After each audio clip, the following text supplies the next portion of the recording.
Ship विरोधकांचा सातत्याने होता आणि त्या हेतूच्या अनुषंगाने त्यांनी पुन्हा तमाम सांसद हैं वो ऑपोजिशन को लेकर के नारेबाजी जो है वो कर रही है। महिला विरोधी आणि ही दृश्य आपण बघतोय संसदेच्या मकरद्वारापाशी सध्या भाजपने आंदोलन सुरू केलेलं आहे। महिला आरक्षणाच्या अंमलबजावणीसाठी घटना दुरुस्तीचं जे विधेयक आलेलं होतं लोकसभेमध्ये जे सरकारने मांडलेलं होतं ते नामंजूर झाल्यानंतर आता सत्ताधारी निषेध करतायत विरोधकांचा।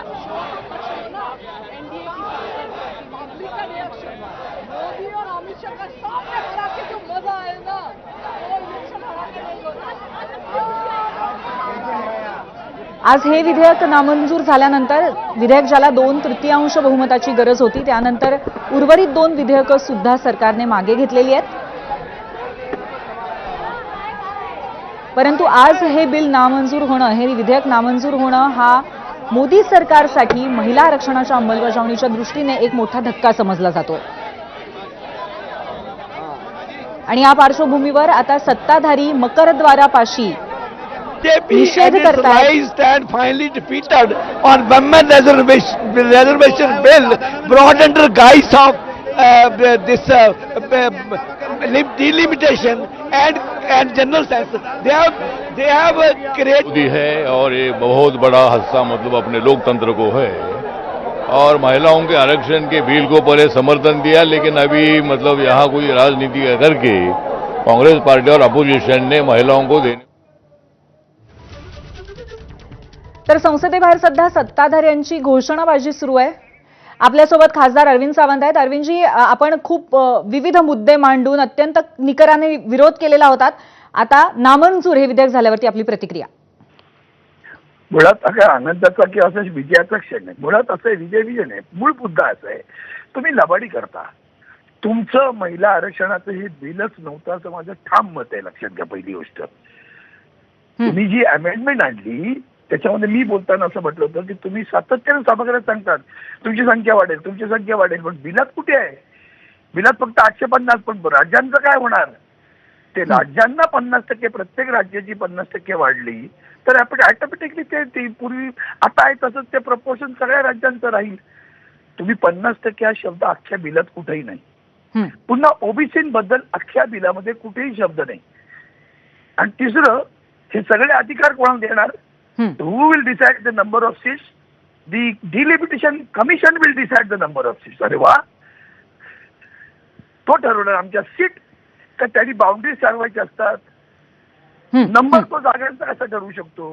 हे जे बारकावे आहेत ना, बऱ्याच लोकांच्या लक्षात येत नाही, ते त्यांना भावनिक करायचे। मुळात आधी वेळही चुकीची होती। पण विरोधी पक्षांनी काय म्हटलं होतं की आम्ही सगळे सोबत यायला तयार आहोत, 29 एप्रिल नंतर घ्या। कुठला आभाळ कोसळणार होतो 29 एप्रिलच्या अगोदर? कळू दे ना, आत्ता करण्यामध्ये कुठलं आभाळ कोसळलं असतं? काही नाही, 5 राज्यांच्या निवडणूक आहेत, ते जाऊन ढोल वाढवायचं आहे। बुडा तो विपंची, बुडाला तर बेडूक, दोन्ही बाजूने भूमिका घेऊन उभे होते ते। कारण बुडालं तर आम्ही आणलं, बुडालं तर यांच्या वेळेला बुडालं। बिल कशाला? बिलाचा विषयच नाहीये। बरोबर आहे, पण अरविंदजी याच मुद्द्याला धरून असं म्हणायचंय की 2 दिवसांमध्ये कुठेतरी महिला आरक्षणाला तुम्ही विरोध करताय अशा पद्धतीचं सुद्धा चित्र उभं करण्याचा प्रयत्न झाला होता। तुम्ही नका, तुमच्याही तोंडात ते येतं का बने? मी मुद्दा मांडला। नाही, एक मिनिट पुन्हा खोटा चॅनलवर सांगू नका। महिला आरक्षणाचा कायदा केव्हाच पास झाला ना, 2023ला अंमलबजावणीचा विषय आहे। मग त्या महिलांमध्ये ज्या ओबीसी महिला आहेत त्यांचं काय करणार? SC टाकून दिलं फक्त तुम्ही। बरं, त्याच्यामुळे जी संख्या वाढणार आहे ती राज्यांना काय लाभ होणार? 50% हा उल्लेख कुठेच नाही। बरं, राज्यांची आजची खासदार संख्या 50% वाढेल असं कुठे लिहिलंय बघा बरं जरा। कारण बिल दाखवलं तर मी तुमच्या चॅनलवर दाखवतो किती लाभाड्या करतात ते। आणि जागा किती ठरवणार कोण?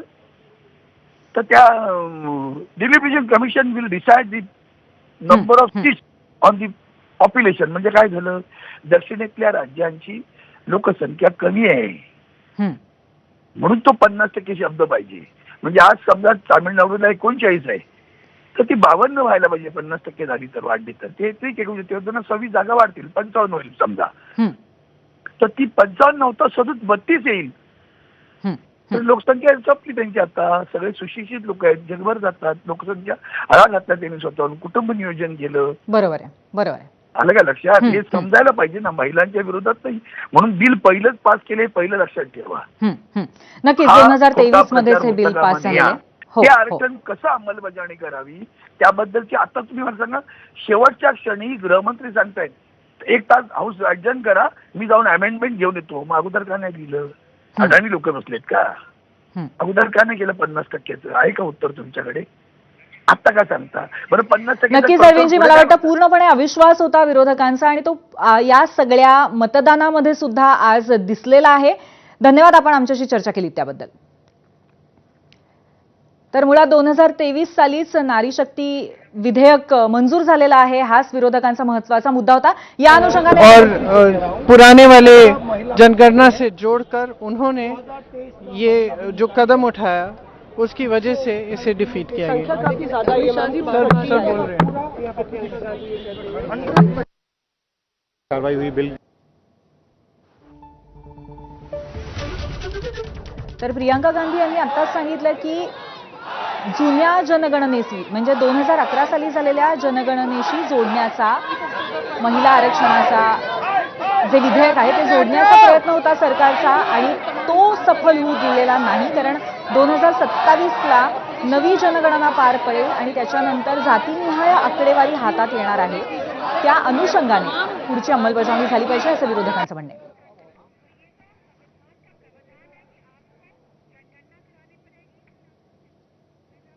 कराने पड़ेंगे, यानी जातिगत जनगणना. उसके बाद डिलिमिटेशन आएगा, उसके बाद अपने आप सीट्स क्रिएट होंगी. तो ये सरकार की तरफ से चूक हुई है, लेकिन अपनी चूक दूसरों को सर पे बैठाने का ये कार्य हुआ है. लेकिन आप देख रहे हैं किस तरह से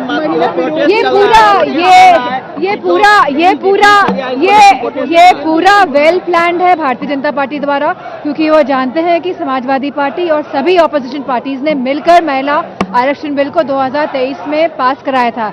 लेकिन ये कहीं ना कहीं डिलिमिटेशन की एक्सरसाइज को ये लोग पूरे देश में लाना चाहते थे बिना जनगणना कराए, जो संविधान का प्रावधान है.